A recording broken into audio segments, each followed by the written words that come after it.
오늘 본문은 골로새서 1장 3절에서 6절 4개 절 말씀입니다. 우리 한 절씩 교독합니다. 골로새서 1장 3절부터 6절입니다. 우리가 너희를 위하여 기도할 때마다 하나님 곧 우리 주 예수 그리스도의 아버지께 감사하노라.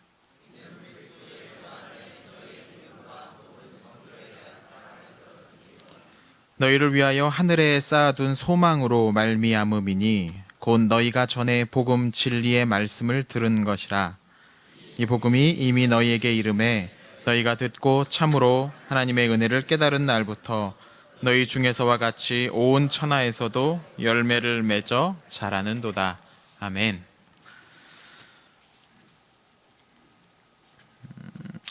바울이 자신이 한 번도 가보지 못한 도시가 골로새였습니다.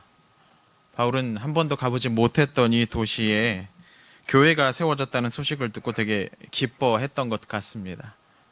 그리고 그 기쁜 마음에 그 교회에 관한 소식을 수집을 했습니다. 그래서 그 기쁜 마음으로 쓴 편지가 골로새서죠. 오늘은 골로새서 연속 설교로 두 번째 시간으로 골로새 1장 3절부터 6절까지의 말씀 하늘 소망이란 제목으로 함께 나누고자 합니다. 바울이 골로새에 편지를 보낼 때에 당시 서양을 지배하고 있었던 한 사람이 있었습니다. 그가 누구냐면 여러분도 아실 겁니다. 바로 네로라는 이름의 황제였습니다. 서기 64년에 로마 제국의 수도인 로마시에서 큰 불이 있었습니다.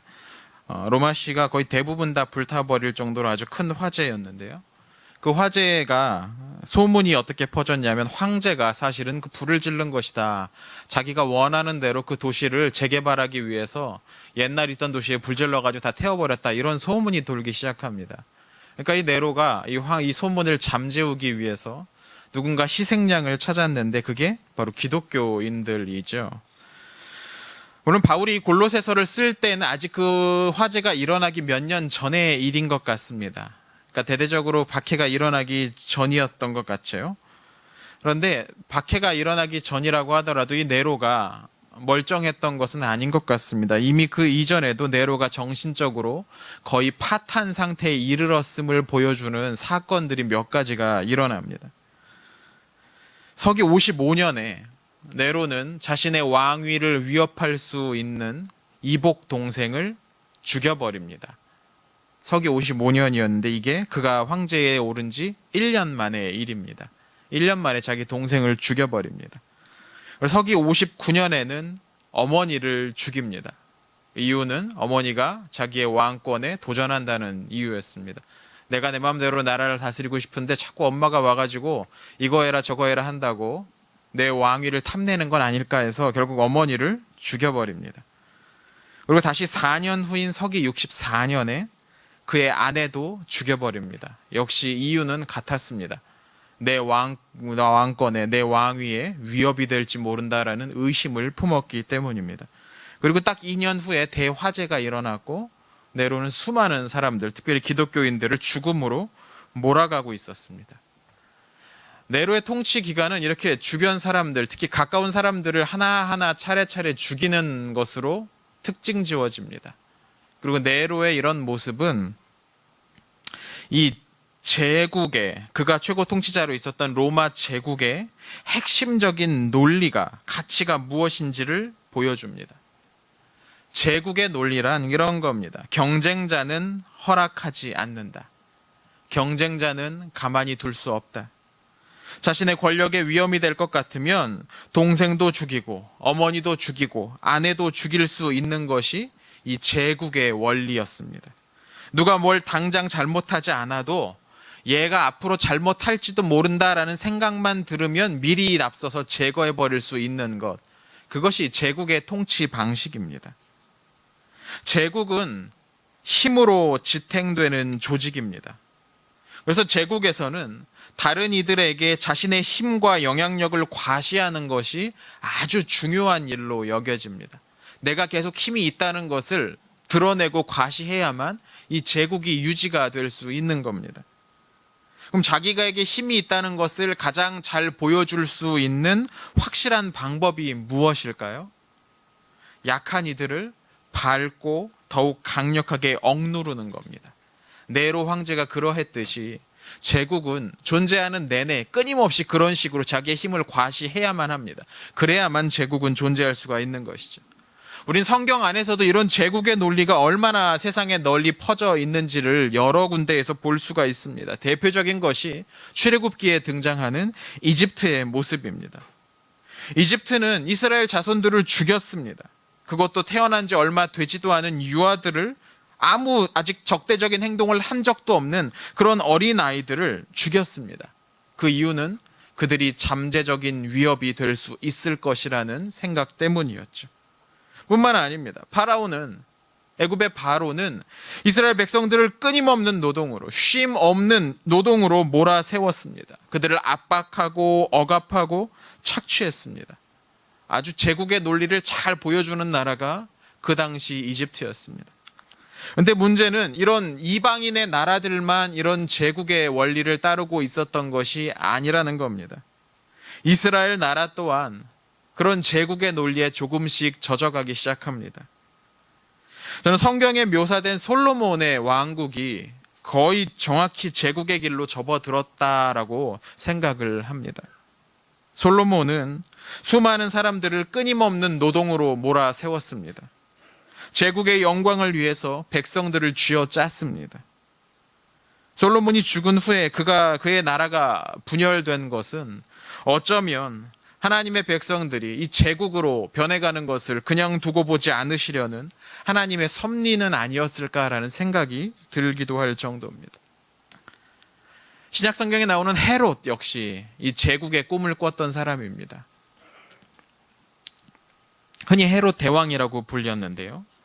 이 헤롯 역시 과거 이집트 그 파라오를 떠올리게 하는 그런 유아 살해를 명령한 장본인 아닙니까?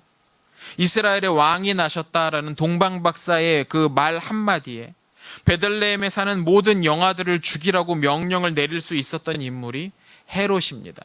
나의 경쟁자는 용납하지 않고 나보다 약한 사람, 나에게 위협이 될 만한 사람들은 당장에 제거해버린다. 정확히 제국의 논리죠. 뿐만 아니라 이 헤롯 역시 네로처럼 죽기 몇 년 전부터 의심병에 사로잡힙니다. 아내를 죽이고 아들을 죽이고 처가 일가의 사람들을 다 죽여버리는 그런 아주 지독한 그런 모습을 보이고 있습니다. 근데 지금 이 골로새를 다스리고 있는, 이 골로새라는 도시를 다스리고 있는 로마라는 나라는 그 중에서도 가장 강력한 제국이었습니다. 이제까지 제가 언급했던 그 여러 나라들과 비교할 수 없을 정도로 강력한 제국이 바로 이 로마였습니다. 로마 안에 이 당시, 이 골로새서가 쓰였던 이 당시 적게 잡아도 6천만 명 이상의 사람들이 그 로마 제국 안에 살고 있었습니다. 6천만 명이 넘는, 조금 많게 잡으면 8천만 명까지 잡던데요.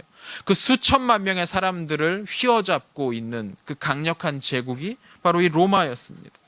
그 수많은 사람들로부터 모이는 부와 돈이 모두 수도인 로마로 흘러가고 있었습니다. 그 부의 크기가 상상을 초월했을 겁니다. 로마의 황제와 제국의 수뇌부가 이 제국의 정책을 포기할 수 없었던 이유가 바로 여기에 있었던 거죠. 계속 쥐어짜고 힘을 과시하면 그만큼 즐겁게 편하게 살 수 있다고 생각했던 겁니다. 그래서 로마는 많은 영토를 정복하고 그들로부터 뽑아낼 수 있는 것을 모두 뽑아내려 했습니다. 오늘 이 편지를 받은 골로새 교회의 성도들이 처했던 상황이 이러했습니다. 이미 골로새가 있는 이 지역이 로마 제국 안으로 편입된 지도 한참이 지난 상황이었습니다. 아마 이 골로새 교회의 이 사람들 대부분은 이 제국 안에서 태어난 사람들이었을 겁니다. 그러니까 태어나면서부터 이 제국의 논리를 받아들이고 접하면서 살 수밖에 없었다는 것이죠. 이들은 이 제국 논리 밖에서 살아본 적이 없었다는 겁니다.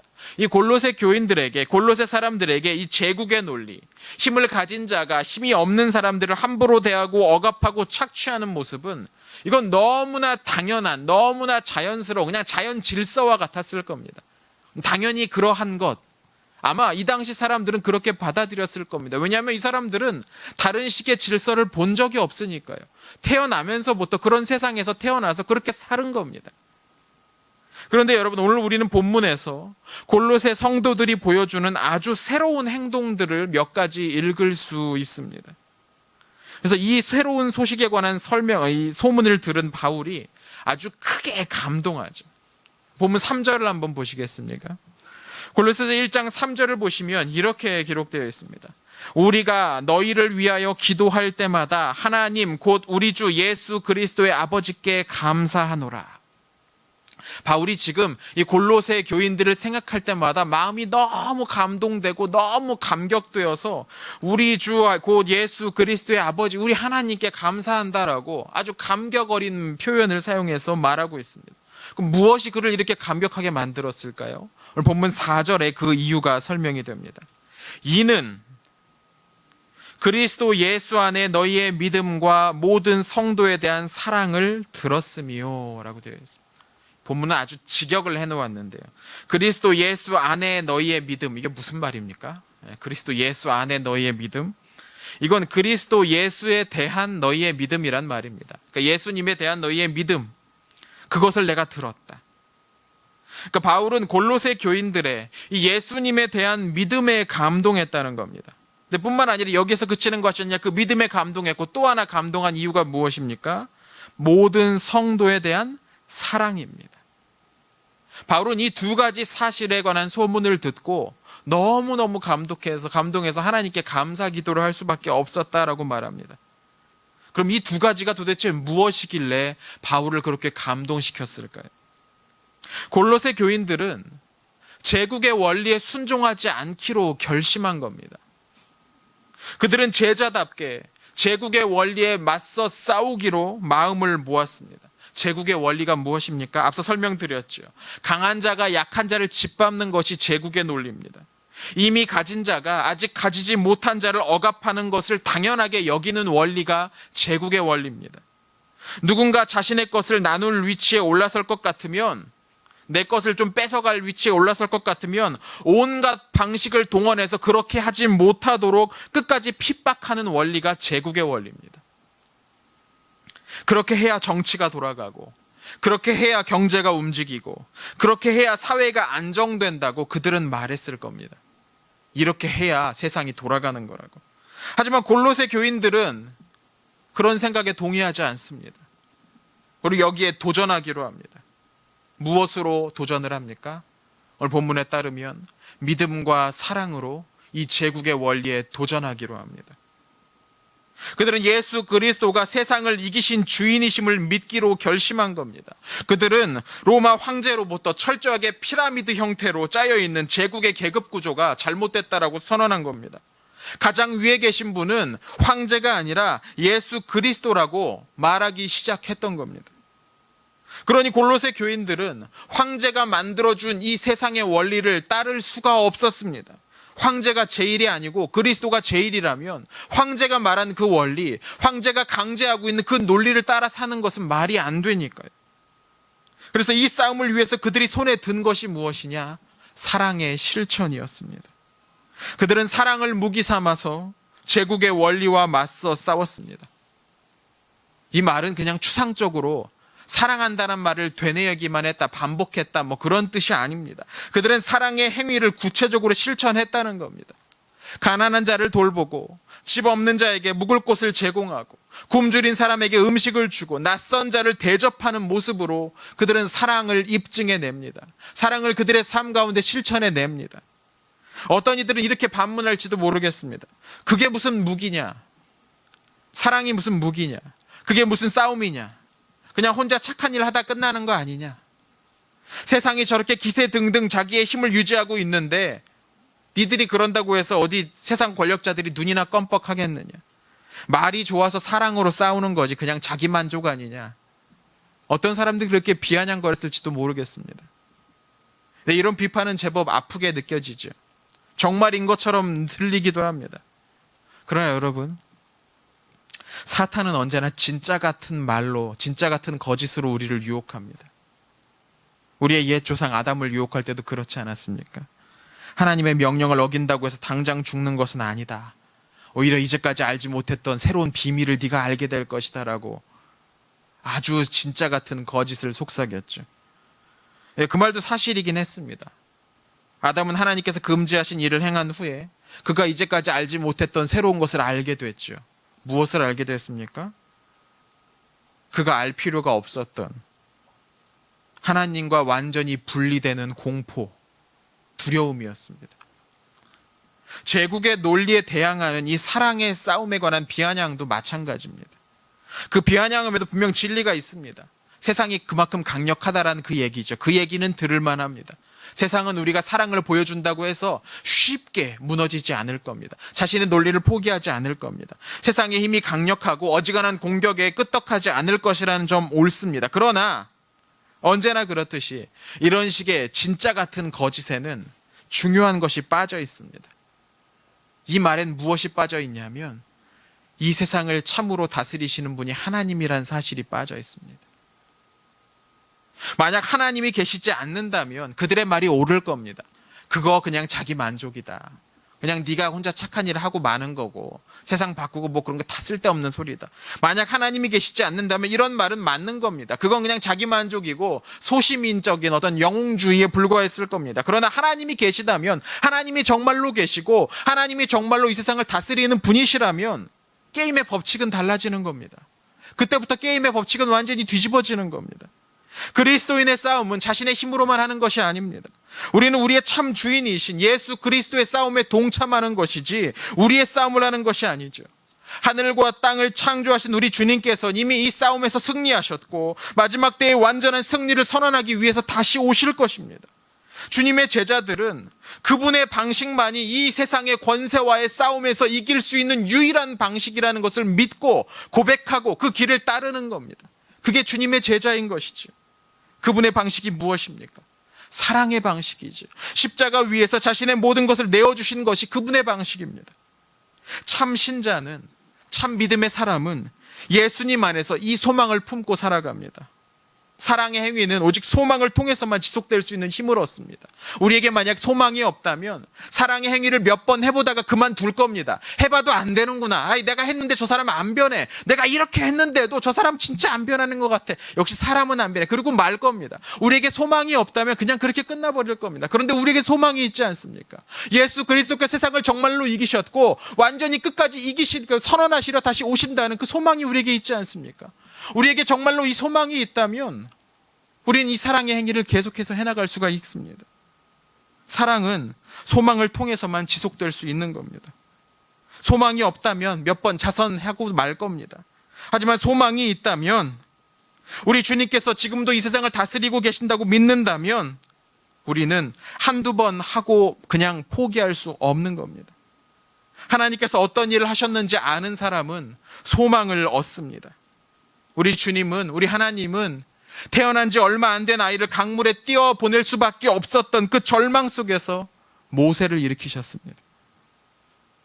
우리 주님께서 이 세상에 오셨을 때는 온 세상이 평화로운 아주 안식을 누리고 있었던 그때가 아니라 유아 살해를 명령하는 폭군이 지배하는, 미친 듯이 자기의 권력을 남용하던 그런 시기였습니다. 그러나 주님은 그 세상 권력자들이 휘두르는 칼에 자신을 내어주심으로 그들의 칼이 그들의 손에 든 그 칼이 실제로는 별거 할 수 없다는 것을 보여주지 않으셨습니까? 그들이 예수를 찔렀지만 예수는 부활하셨습니다. 그들이 가진 그 칼은 힘이 없음을 우리 주님은 보여주셨던 겁니다. 골로새 교인들은 바로 이 소망을 붙들고 살았던 공동체였습니다. 온통 피 흘림과 배신과 깨어짐으로 가득한 시대를 살면서 사람과 사람이 서로에 대한 신뢰를 잃어버리고 독설과 조롱이 난무하고 자기의 유익만을 구하는 그런 세상을 살아가면서 자발적으로 자기 것을 내어주고 내려놓고 희생하고 섬기고 양보하는 일이 이 소망 없이는 도무지 불가능한 것이죠. 골로새 교인들은 결국에는 이 세상을 향한 하나님의 사랑이 하나님을 향한 세상의 분노를 이길 것이라고 믿었습니다. 그들은 소망을 의지해서 살아가기로 결심했고 그렇게 살았습니다. 비록 지금은 이 세상을, 이 땅을 디디며 살고 있지만 골로새 교인들은 땅의 원리가 아니라 하늘의 원리를 따라 살기로 했던 겁니다. 아마 이 골로새 교인들 대부분은 이방인이었을 겁니다. 이스라엘 백성들이 아니었을 겁니다. 그러나 그들은 그 어떤 유대인들보다도 하나님 백성답게 살고 있었습니다. 그들의 몸은 이 세상 속에 있었지만 그들은 하늘의 원리를 따라 사는 특별하고 구별한 사람이 되었던 겁니다. 이 일이 골로새 땅에서 지금 성취되고 있었습니다. 그러니 바울이 감격하지 않을 수 있겠습니까? 비록 몸은 멀리 있어서 그들은 볼 수도 없고 다시 볼 수 있을지도 확실치 않지만 그들의 소식을 듣기만 해도 그 바울의 마음은 감격할 수밖에 없었던 겁니다. 소망은 이 세상에서 골로새 교인들을 지켜주었습니다. 그들이라고 해서 약해질 때가 없었겠습니까? 그들이라고 해서 두려웠을 때가 없었겠습니까?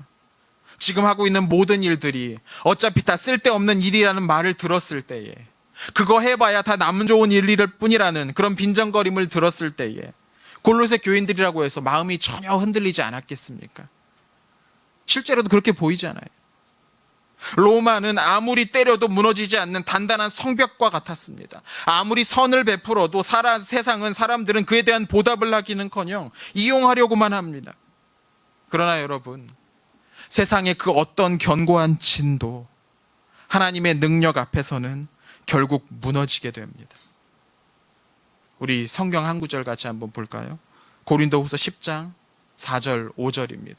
같이 한 목소리로 한번 읽어보겠습니다. 시작. 우리의 싸우는, 앞에 좀 자막 좀 띄워주시겠습니까? 고린도후서, 안 돼 있어요. 제가 읽어드리겠습니다. 우리의 싸우는 무기는 육신에 속하는 것이 아니요 오직 어떤 견고한 진도 무너뜨리는 하나님의 능력이라. 모든 이론을 무너뜨리며 하나님 아는 것을 대적하여 높아진 것을 다 무너뜨리고 모든 생각을 사로잡아 그리스도에게 복종하게 하니. 아멘입니다. 우리는 이 하나님의 무기를 갖고 소망을 품고 이 세상에서 싸워 나가는 사람들입니다. 반드시 그렇게 될 줄로 믿습니다. 하나님께서 세상의 그 모든 제국들을 무너뜨리실 겁니다. 바벨론을 무너뜨리시고 페르시아를 무너뜨리시고 로마를 무너뜨리셨던 그 하나님께서 제국과 그 제국의 원리를 금과 옥조로 신조로 여기고 살아가는 사람들을 함께 멸망케 하실 것입니다. 두려움으로 사람을 옥죄고 겁박과 위협으로 자기의 뜻을 이루려 하고 오직 힘으로만 일을 처리하려는 사람들은 결국 망하게 될 겁니다. 그러나 소망을 따라 믿음 안에서 서로를 섬기고 베푸는 사람들은 영원히 서게 될 것입니다. 골로새 교인들은 소망을 품고 사는 사람들이었습니다. 그들은 예수께서 선포하셨던 그 복음이 단지 종교적인 소식에 그치거나 도덕적인 교훈이라고 생각하지 않았습니다.